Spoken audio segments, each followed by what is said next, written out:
तो हम लोग ऑलरेडी बीपीएससी टीआरई 4 का प्रिपरेशन स्टार्ट कर चुके हैं। तो सबसे पहले हम लोग क्या पढ़ रहे हैं अभी, तो पी वाई क्यू पढ़ रहे हैं। पी वाई क्यू हम लोग कितना पढ़ेंगे, तो लगभग में अभी तक जितना भी एग्जाम हुआ है टीआरई 1 टीआरई 2 और टीआरई 3, इसमें नंबर ऑफ मतलब कितना क्वेश्चन हो गया है। जैसे एक एक मतलब पेपर में कितना होता है, 80 क्वेश्चन होता है, तो कितना हो गया। और फिर क्या हुआ, 6 to 10 का भी हुआ है, तो हमारे पास कितना हो जाएगा, 38 24 240 क्वेश्चन इधर हो गया, 8 दूनी 16 और 160 ये हो गया। तो हम लोग के पास कितना अभी पी वाई क्यू है, 400 पी वाई क्यू है। और जबकि हम लोग हर क्वेश्चन के हर क्वेश्चन के कॉन्सेप्ट को समझेंगे, एग्जाम्पल देखेंगे और जो भी उसमें इंपॉर्टेंट ऑप्शन रहेगा उसको देखेंगे। तो इसी के रिलेटेड ही क्वेश्चन रहेगा, सेम पैटर्न का अगर फॉलो करता है बीपीएससी अगेन, तो मतलब क्वेश्चन मिलता जुलता ही रहेगा। तो कि द एक्सप्रेशन एक्सप्रेशन दिया हुआ ये ठीक है, शोज द डैश ऑपरेशन, ये है कि एक्सॉर ऑपरेशन परफॉर्म करता है क्या, नहीं। एक्सॉर क्या होता है, इसका एक्सप्रेशन क्या होता है, A B dash plus A dash B होता है। तो ये तो आंसर नहीं होगा, यहां से ये खत्म हो गया। अब बोल रहा है दूसरा क्या है, कौन सा बोल रहा है, सम ऑफ प्रोडक्ट। हाँ देखते हैं यहाँ पे, सम ऑफ प्रोडक्ट, प्रोडक्ट का सम। हाँ तो ये है ए बी का प्रोडक्ट है, बीसी का प्रोडक्ट है, एसी का प्रोडक्ट है। ये 3 प्रोडक्ट है और तीनों का क्या है, सम है। तो ये कौन सा ऑपरेशन है। अब तीसरा में क्या हो जाएगा भाई, प्रोडक्ट सम ऑफ प्रोडक्ट है, ये तो सम ऑफ प्रोडक्ट है। और तीसरा क्या हो जाएगा, प्रोडक्ट ऑफ सम, मतलब पहले प्रोडक्ट सॉरी पहले सम उसके बाद प्रोडक्ट,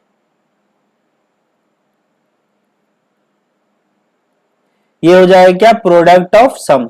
इसमें थोड़ा कंफ्यूजन हो जाता है, product of sum, sum of product. तो हम लोग कैसे आइडेंटिफाई करेंगे, पहला क्या है, दो मतलब दो वेरिएबल का क्या है ये, तो प्रोडक्ट है। तो जैसे ही पहला प्रोडक्ट आए ना, तो इसमें उल्टा सेलेक्ट कर लेना है, सम सेलेक्ट कर लेना है। स्टार्टिंग में क्या आना चाहिए, सम। चलो ये इसमें सम आ गया, तो इसको सेलेक्ट करना है। अब यही हम लोग लिखे थे क्या, ए प्लस बी और इंटू बी प्लस सी। तो यहाँ पे पहले क्या आ गया, सम आ गया, तो उल्टा सेलेक्ट करेंगे। तो स्टार्टिंग में क्या आना चाहिए, प्रोडक्ट मतलब पी आना चाहिए। तो यहाँ हो गया पी, तो ये होगा इसका, ये होगा। तो इसका आंसर होने वाला है क्या, बी आंसर होने वाला है। नेक्स्ट क्वेश्चन क्या है कि what are the canonical forms of Boolean expression. इस बुलियन एक्सप्रेशन कॉनिकल फॉर्म क्या होता है बुलियन एक्सप्रेशन का, ठीक है। तो और एंड एक्स और होता है क्या, नहीं ये नहीं होता है। नॉर और एक्स नॉर होता है क्या, नहीं ये नहीं होता है। Sum of min term and product of max term होता है, क्या होता है, इसी को क्या कहते हैं, कॉनिकल फॉर्म कहते हैं। इसका आंसर क्या हो जाएगा, सी आंसर हो जाएगा। अब सम ऑफ मतलब सम ऑफ प्रोडक्ट, ये क्या होता है, मीन टर्म होता है, मीन टर्म होता है। और प्रोडक्ट ऑफ सम, ये क्या होता है, मैक्स टर्म होता है, मैक्स टर्म होता है। अब कैसे पहचानेंगे, मान लीजिए कि ए हमारे पास 2 है और बी 3 है और सी 4 है। तो हम लोग पहले निकालते हैं सम ऑफ प्रोडक्ट, पहले प्रोडक्ट का सम करते हैं। मान लो कि ए प्लस बी और बी प्लस सी है, और एक प्रोडक्ट ऑफ सम क्या है, ए प्लस बी और बी प्लस सी है। तो देखते हैं इसमें कौन मिनिमम होगा, कौन मैक्सिमम होगा। तो इसको निकालते हैं, ये दोनों कितना हो जाएगा, 3 दूनी 6 और यहाँ होगा 3 चौके 12, कितना हो गया, ये 18 हो गया, ठीक है। अब इसको देखते हैं, इसको क्या करते हैं, 2 प्लस 3 और ये क्या होगा 3 प्लस 4, तो ये कितना होगा 5 और ये कितना होगा 7, 7 5 जा 35। कौन सा बड़ा हुआ, ये बड़ा हुआ। तो ये हो गया मैक्स टर्म, ये हो गया मीन टर्म।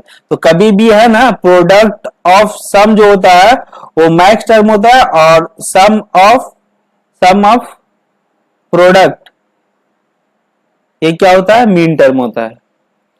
अब ये क्वेश्चन क्या कर रहा है कि इसका क्या एक्सप्रेशन होने वाला है। तो सबसे पहले हम लोग देखते हैं, इसको सॉल्व करते हैं। ये क्या है, और गेट है। और गेट में क्या करता है, इनपुट को ऐड कर देता है। तो यहाँ पे इनपुट क्या हो जाएगा, a प्लस बी हो जाएगा, ठीक है, a प्लस बी हो जाएगा। अब यहाँ इसमें ये जो है ये क्या है, एंड गेट है। तो एंड गेट में क्या होता है, मल्टीप्लीकेशन होता है यहाँ। तो इसमें पहला ये पहला इनपुट क्या आया, a प्लस बी आया, दूसरा क्या आया, c आया। तो ये दोनों का मल्टीप्लीकेशन हो जाएगा। ये तो पहला इनपुट हो गया, ठीक है भाई। और फिर दूसरा इनपुट क्या होगा, c होगा। चलो c ये दे दिए। अब ये फिर है, ये क्या, इसका इसका आउटपुट क्या हो गया, एंड गेट का क्या आउटपुट आ गया, ये आ गया एंड गेट का। और फिर ए पहला इनपुट ये हो गया, ये वाला एंड का, और दूसरा कौन सा हो जाएगा, डी हो जाएगा। तो फिर क्या होगा, फिर मल्टीप्लीकेशन होगा ना।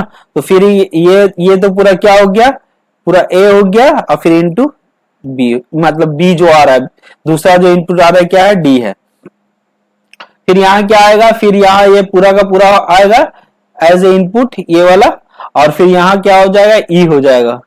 तो देखते हैं हमारा एक्सप्रेशन क्या मिला, ए प्लस बी इंटू सी इंटू डी इंटू ई। तो ए प्लस, हाँ ए प्लस इंटू में क्या है, सी है, और फिर डी है, फिर ई है। तो यही आंसर हो जाएगा हमारा।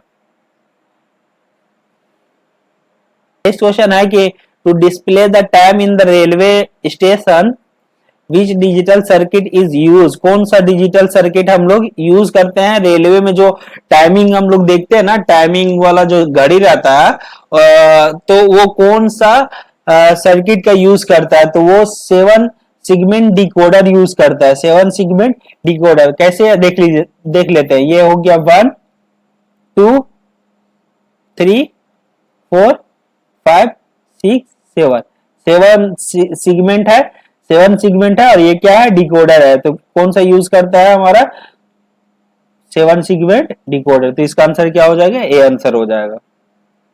What kind of transaction medium is most appropriate to the carry data into computer network that is exposed to the electrical interference। बोलता कौन सा अप्रोप्रिएट ट्रांजिशन मीडियम है इसमें से। तो कौन सा पहला क्या है, अनसोल्डेड ट्विस्टेड पेयर है क्या। इसमें क्या होता है कि अप्रोप्रिएट सबसे ज्यादा कौन होता है, ऑप्टिकल फाइबर होता है। तो इसका आंसर क्या होने वाला है, इसका आंसर होने वाला है क्या, बी आंसर होने वाला है कि which network topology requires a central control और हब। सेंट्रल में क्या, सेंट्रल कंट्रोल यूज होता हो या हब होता हो, ऐसा ऐसा हम लोग का टोपोलॉजी बताना है जिसमें क्या यूज होता हो, हब यूज होता हो। तो देखिए यहाँ पे हम लोग का ना स्टार टोपोलॉजी है, उसमें क्या है कि हब यूज होता है बीच में, या कह सकते हैं कि सेंट्रल कंट्रोल यूज होता है। तो ये कौन सा हो जाएगा हमारा ए आंसर हो जाएगा। अगर ये जो हब है, अगर ये डैमेज हो गया तो पूरा नेटवर्क क्या हो जाता है, इसमें डिस्ट्रॉय हो जाता है। यहाँ पे बस टोपोलॉजी में क्या होता है कि एक कॉमन वायर यूज किया जाता है और इसमें सबको कनेक्ट कर दिया जाता है। ये सबसे क्या होता है, सबसे चीपेस्ट टोपोलॉजी होता है, और इसमें क्या होता है, और ये सबसे रिलायबल कौन होता है, मेश टोपोलॉजी, जो एक नोड सारा नोड से क्या होता है, कनेक्ट होता है। एक नोड सारा नोड से कनेक्ट होता है। हाइब्रिड में क्या होता है कि 2 या 2 से ज्यादा टाइप का टोपोलॉजी को कनेक्ट, मतलब कॉम्बिनेशन होता है ये 2 या 2 से ज्यादा टोपोलॉजी का। नेक्स्ट क्वेश्चन है कि which one of the following would breach, यहाँ पे ये वर्ड पे गौर करना पड़ेगा, breach the integrity of the system. कौन ब्रीच करता है, इंटीग्रिटी ऑफ सिस्टम को कौन सा ब्रीच करेगा, ठीक है। Locking the door to the prevent theft, नहीं ये नहीं, सिस्टम का वो बात कर रहा है ना। तो अगर हम कोई सिस्टम का फुल्ली एक्सेस दे देंगे किसी का, तो वो इंटीग्रिटी ब्रीच करेगा ना। तो इसका आंसर क्या होगा, full access right for all user. सभी यूजर को फुल दे दो भाई, यूजर नेम पासवर्ड पूरा सिस्टम का, पूरा डेटाबेस का, सब चीज का एक्सेस दे दो। तो यहाँ पे आप तो इंटीग्रिटी ब्रीच करेगा ना। तो इसका आंसर क्या होगा, इसका आंसर बी होगा। Connection of hyperlinked document on the internet form. जब हाइपरलिंक कनेक्शन ऑफ हाइपरलिंक हो डॉक्यूमेंट्स हो तो उसको क्या कहते हैं, तो उसको वर्ल्ड वाइड वेब कहते हैं। इसका आंसर क्या हो जाएगा, ए आंसर हो जाएगा। अगला क्वेश्चन है कि which sub layer of the data link layer perform the data link functions that depend upon the type of media. कौन सा जो है सब लेयर फंक्शन करता है जो तो इसमें दो होता है लेयर, किसमें, डेटा लिंक लेयर का दो लेयर होता है, एक logic link control sub layer होता है, एक media access control sub layer होता है। लेकिन किस पे, मीडियम पे डिपेंड कौन करता है, मीडिया एक्सेस कंट्रोल करता है। तो इसका आंसर क्या हो जाएगा, इसका आंसर बी हो जाएगा। है कि which one of the following is not a network technology. तो अभी देख के आए, रिंग तो होता है ना, हाँ रिंग होता है। इस तरह से हम लोग क्या करते हैं, सारा नोड को या कह सकते हैं सारा कंप्यूटर को कनेक्ट कर देते हैं रिंग में। हाँ बस होता है, एक कॉमन वायर होता है, उससे सारा नोड को कनेक्ट कर देते हैं। ये भी होता है और ये भी होता है। नहीं पूछ रहा है तो पेयर टू पेयर नहीं होता है। तो इसका आंसर क्या हो जाएगा, ये आंसर हो जाएगा कि when the mail server send the mail, जब मेल सर्वर सेंड करता है मेल टू अनदर सर्वर, जब एक सर्वर, यहाँ पे ये सर्वर है और वो जब सेंड करता है अनदर सर्वर को, तो ये क्या बन जाता है, तो ये बन जाता है क्या, जो मतलब सेंड करता है यार उसको पहले सबसे पहले क्या कहते हैं, क्लाइंट कहते हैं। ठीक है भाई, क्लाइंट कहते हैं। और ये क्या क्या यूज करता है रिसीव करने के लिए, SMTP। तो ये जो है ना, जो पहला सर्वर है, जो सेंडर साइड सर्वर है, वो क्या बन जाता है, simple mail transfer protocol client बन जाता है। और ये क्या बन जाएगा, simple mail transfer protocol server बन जाएगा। तो इसका आंसर क्या होने वाला है, इसका आंसर ए होने वाला है। और क्या, मतलब थोड़ा सा यहाँ पे सीक्वेंस देख लेते हैं कि जब हम लोग मेल भेजते हैं किसी के पास, तो सबसे पहले जो हमारा नजदीक में रहता है वो सर्वर के पास जाता है, मेल सर्वर के पास। और वो मेल सर्वर जो जिसके पास भेजे हैं उसका नजदीक वाला मेल सर्वर के पास जाता है, उसके बाद फिर रिसीवर के पास जाता है। इस तरह से क्या होता है, इस तरह से प्रोसेस होता है। इस तरह से एक मेल दूसरे सेंडर रिसीवर के बीच कनेक्शन होता है। नेक्स्ट क्वेश्चन है the length of IPv6। IPv6 address का क्या पूछ रहा है, लेंथ पूछ रहा है। इससे क्वेश्चन एक देता ही देता है यार, या तो IPv6 या IPv4 लेंथ हो गया, साइज हो गया, नंबर ऑफ डिजिट हो गया, इससे रिलेटेड देता है। तो IPv6 का 6 एड्रेस का कितना लेंथ होता है, 128 होता है। ठीक है, ये किसका होता है, इसका ये तो 32 नहीं होता है, क्योंकि 32 किसका होता है, IPv4 का होता है। 64 भी नहीं होता है, ये भी नहीं होता है। तो 128 होता है। तो इसका आंसर क्या हो जाएगा, इसका आंसर हमारा ई हो जाएगा, इनमें से कोई नहीं। देखिए IPv6 का ना कितना होता है एड्रेस, कितना बीट का होता है इसका, 128 बीट का होता है। और ये हेक्साडेसिमल में होता है। और जबकि IPv4 कितना बीट का होता है, 4 बाइट का, मतलब 32 बीट का। ठीक है, और फिर ये किस में होता है, डेसिमल में होता है। How do structure and classes in C++ differ. तो इसका मेंबर है ना, स्ट्रक्चर का मेंबर बाय डिफॉल्ट क्या होता है, पब्लिक होता है। और इसका क्लास का बाय डिफॉल्ट क्या होता है, प्राइवेट होता है। तो देखते हैं कौन सा मैच करता है। Structure by default the every member, structure by default hide every member whether class do not. अरे यार, ये हर मेंबर को हाइड करता है क्या, ये हाइड नहीं करता है। ठीक है, C++ हाइड कर सकता है इनकैप्सुलेशन के जरिए, लेकिन एक स्ट्रक्चर हाइड नहीं करता है। तो इसका आंसर ये तो नहीं होने वाला है, क्योंकि ये डिफर नहीं करता, उल्टा दिया हुआ है इसमें। दूसरा बोल रहा है इन structure the member of public bye default. हाँ अभी बोले मेंबर इसका क्या होगा, स्ट्रक्चर का पब्लिक होगा। Whether in classes they are private by default. हाँ अभी तो बात की ना, तो इसका आंसर क्या हो जाएगा, बी। आगे देख लेते हैं, क्योंकि इसमें नेक्स्ट क्वेश्चन है कि which layer of TCP/IP stack corresponding to the OSI model transport layer. SI model transport layer का कौन सा लेयर होता है TCP/IP में, हम लोग की कौन मतलब ट्रांसपोर्ट लेयर के करस्पॉन्डिंग होता है TCP/IP स्टैक में। तो इसमें यार ट्रांसपोर्ट लेयर, यार सब में ट्रांसपोर्ट लेयर ही हो जाता है। जो पहले था TCP/IP स्टैक और जो ओरिजिनल अभी जो है वो सब में क्या होता है, ट्रांसपोर्ट लेयर ही होता है। तो ट्रांसपोर्ट लेयर में क्या होता है कि जो डेटा ट्रांसफर होता है ना, वो तो या तो कह सकते हैं इन टू इन होता है, या कह सकते हैं होस्ट टू होस्ट होता है, होस्ट टू होस्ट होता है। तो इसमें तो एप्लीकेशन नहीं कहलाता है TCP/IP में, और ना ही नेटवर्क कहलाता है। ये तो ये नेटवर्क लेयर को करस्पॉन्डिंग होता है, ये एप्लीकेशन का तो एप्लीकेशन ही होता है। ये ट्रांसपोर्ट लेयर का कौन सा हो जाता है, होस्ट टू होस्ट हो जाता है। तो इसका आंसर क्या होने वाला है, इसका आंसर ए होने वाला है। अगला क्वेश्चन है कि which of the following features must be supported by any programming language to become the pure object oriented programming language. कौन सा फीचर जो है सपोर्ट करेगा project object oriented programming language के लिए? तो इसमें इनकैप्सुलेशन भी होना जरूरी है, इनहेरिटेंस एंड पॉलीमॉर्फिज्म, ये तीनों क्या करेगा, सपोर्ट करेगा। तो वो लैंग्वेज क्या होगा, वो प्योर ऑब्जेक्ट ओरिएंटेड प्रोग्रामिंग। तो इसका आंसर क्या हो जाएगा, डी हो जाएगा। और क्या फीचर है ऑब्जेक्ट ओरिएंटेड का, तो यहाँ ऑब्जेक्ट क्लास हो गया, अब्स्ट्रैक्शन हो गया, इनकैप्सुलेशन हो गया, इनहेरिटेंस हो गया, और पॉलीमॉर्फिज्म हो गया। इस क्वेश्चन इससे एक दो क्वेश्चन पूछता है टीआरई में। तो इसको इस सारे को कॉन्सेप्ट को हम लोग को पढ़ के जाना है टीआरई 4 में, ठीक है। तो आगे के वीडियो में हम लोग पढ़ेंगे पूरा डिटेल से। तो अभी तो पीवाई क्वेश्चन ही करा रहे हैं ना हम लोग।